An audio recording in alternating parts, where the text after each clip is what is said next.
Assalamualaikum warahmatullahi wabarakatuh.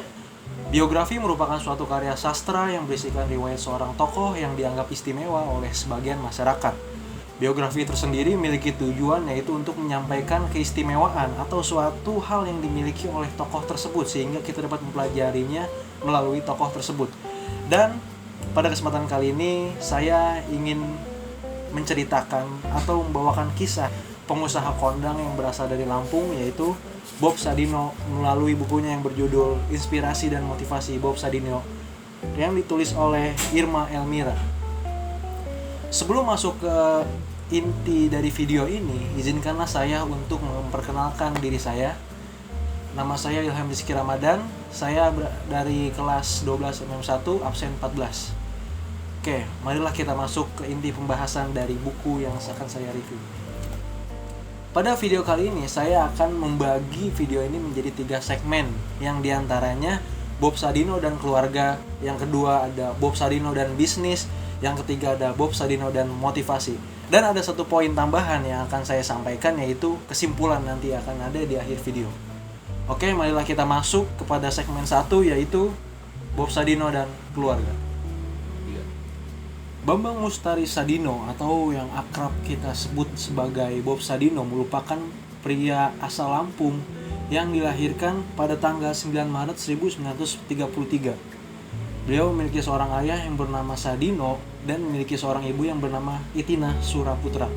Walaupun latar belakangnya yang lahir di daerah Lampung, namun uniknya adalah hanya setahun ia merasakan tanah Lampung atau tanah Sumatera. Karena setahun setelah ia lahir, ia harus mengikuti keluarganya atau orang tuanya yang bekerja sebagai guru di daerah Jakarta. Bob Sadino lahir tidak seperti anak-anak Indonesia pada umumnya yang sangat sulit sekali mengenyam pendidikan formal atau mengenyam bangku sekolahan. Justru Bob Sadino memiliki privilege yang mana ia dapat bersekolah dari SD sampai SMA, yang mana dia lulus SMA pada tahun 1953. Sebelum saya melanjutkan mengenai kisah hidupnya lebih jauh, saya ada cerita menarik mengenai Bob Sadino yang mana ia pernah menceritakan ini dalam bukunya, yaitu bahwa pada masa kecilnya ia pernah memiliki satu pengalaman yang unik sekaligus lucu sekali, yang mana ia pernah secara rutin mencolong atau mencuri mangga milik tetangganya yang ia lakukan bersama teman-temannya. Pada salah satu sesi wawancaranya, ia pernah mengatakan bahwa pengalaman itulah yang membuat dia atau merangsang dia pada masa yang akan datang dalam strategi-strategi gila yang ia lakukan dalam mengembangkan usaha-usahanya. Karena menurut dia, pada saat masa kecil itu, ia belajar bagaimana menyusun strategi dan bagaimana mengkoordinasi timnya agar bekerja sesuai dengan strategi yang telah ia rancang sebelumnya. Sehingga strategi-strategi yang telah dia rancang dapat tereksekusi dengan baik. Oke, kita lanjut ke cerita yang awal tadi.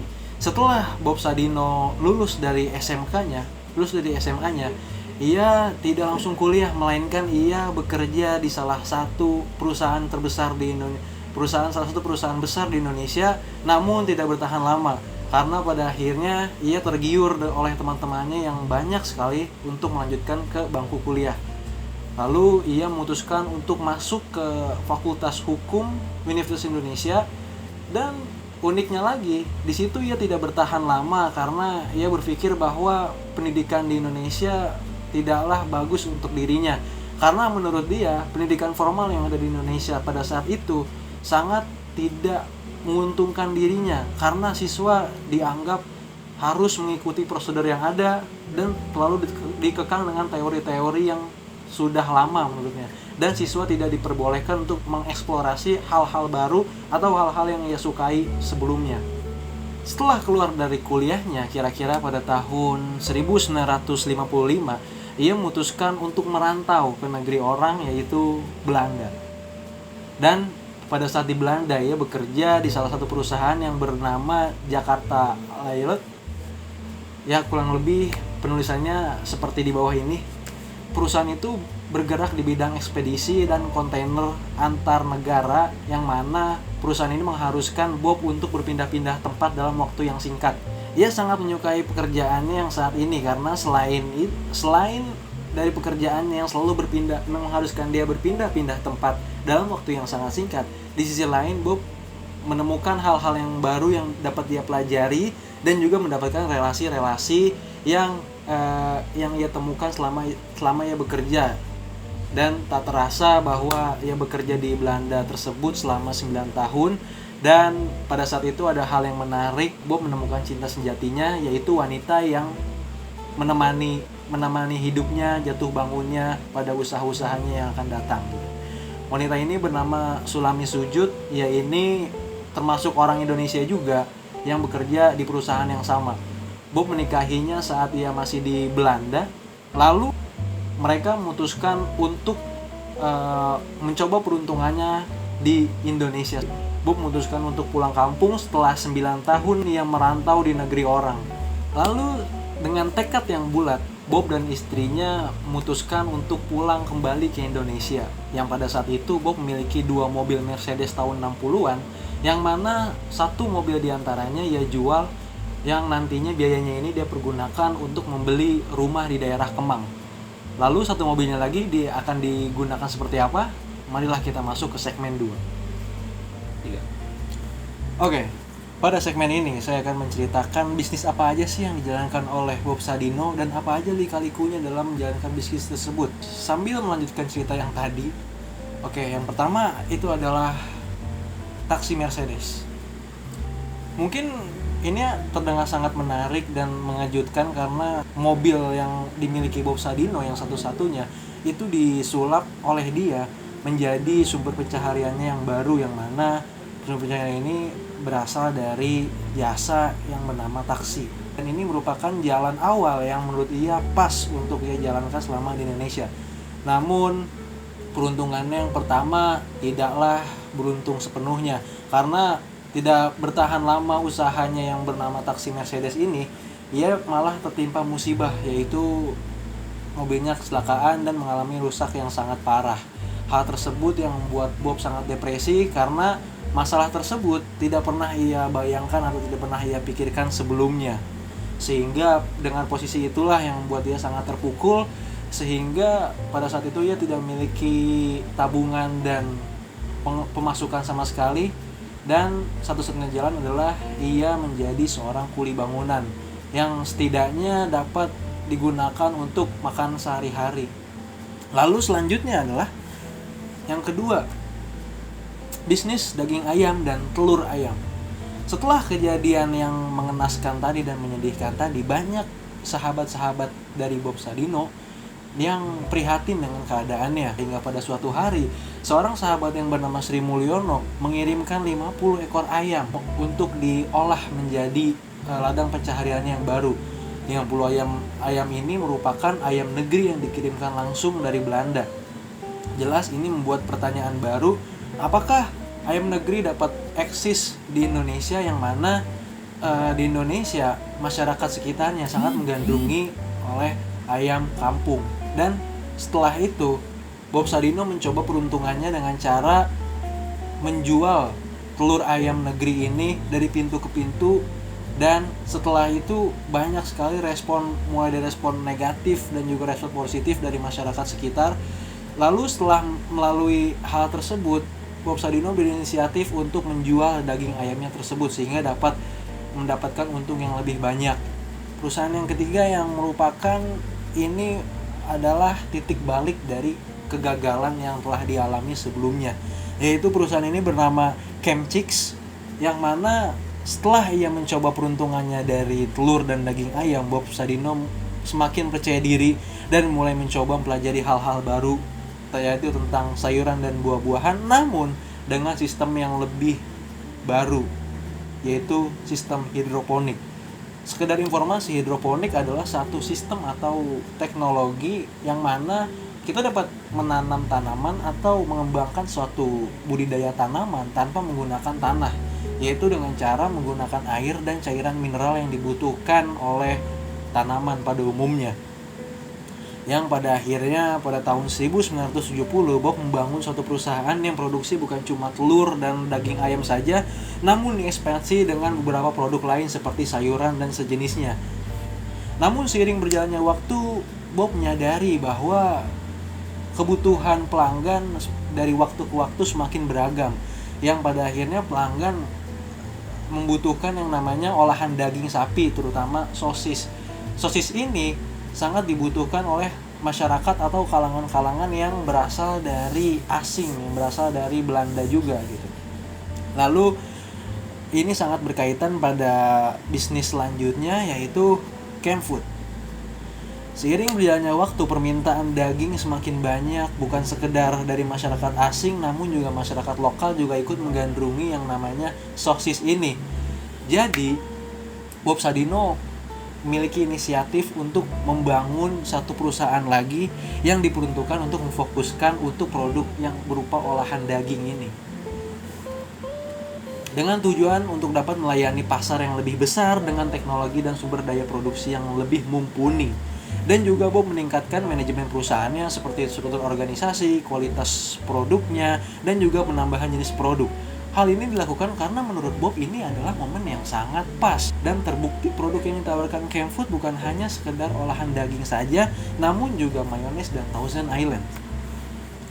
Lalu selanjutnya yang merupakan ini perusahaan yang terakhir yang juga sama suksesnya dengan perusahaan-perusahaan sebelumnya, yaitu Camp Chick dan Camp Food. Yaitu selanjutnya adalah Camp Farm. Perusahaan selanjutnya ini ya bangun lagi-lagi membuktikan kemajuan Bob dalam mengembangkan usaha-usahanya. Ini sangat berkaitan dengan perusahaan-perusahaan sebelumnya yang mana Bob melihat peluang ya dalam industri pangan di Indonesia, lalu ia berinisiatif untuk memperluas pangan yang baru, yaitu sayuran dan buah-buahan. Dan pada Camp Farm ini Bob menyediakan banyak sekali macam-macam buah-buahan dan sayur-sayuran yang uniknya pengolahannya di sini menggunakan sistem atau teknologi yang bernama hidroponik yang telah saya jelaskan. Ketika Bob mulai bisnis buah-buahan dan sayur-sayuran dengan menggunakan sistem atau teknologi hidroponik, bisa dikatakan belum ada pengusaha yang berpikir untuk menggunakan sistem itu. Jadi bisa dikatakan bahwa Bob merupakan pelopor atau perintis dari sistem hidroponik di Indonesia. Produk andalan yang ditawarkan oleh Camp Farm ini adalah terong, lobak, dan juga ubi manis. Banyak sekali inspirasi dan juga motivasi yang didapat dari perjalanan Bob Sadino, mulai dari mindset tentang keluarga, pekerjaan, dan juga pendidikannya. Berikut ini saya akan memberikan 5 inspirasi dan motivasi yang dapat kita gunakan dalam kehidupan sehari-hari. Yang pertama, kreativitas tanpa batas. Kreativitas tanpa batas merupakan keutamaan dalam konsep manajemen yang dijalankan oleh Bob. Karena menurut Bob, sebagian orang yang pintar itu akan selalu mengikuti arus dan selalu mengikuti teori-teori yang sudah ada, sehingga mereka cenderung tidak memiliki keberanian untuk melawan arus dan memiliki perbedaan dengan yang sudah ada. Padahal membuat ide-ide baru itu berpotensi untuk bisa sedikit lebih maju dari biasanya. Lalu yang kedua adalah keluarga yang demokratis.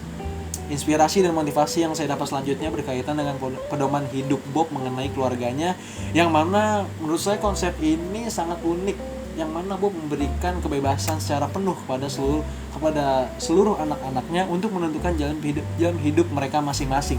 Memang terdengar ekstrim, apalagi akan berpotensi anak akan sewenang-wenangnya memilih jalan hidupnya, namun Bob menerapkan konsekuensi yang sesuai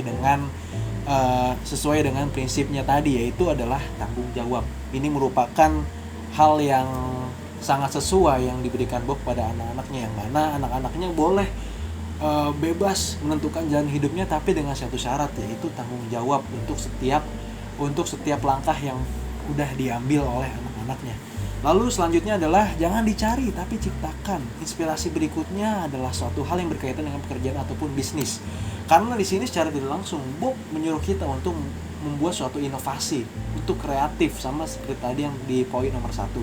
Karena jika kita terus mengandalkan orang untuk menentukan inovasi yang sudah ada, maka selamanya kita tidak akan menguasai pasar.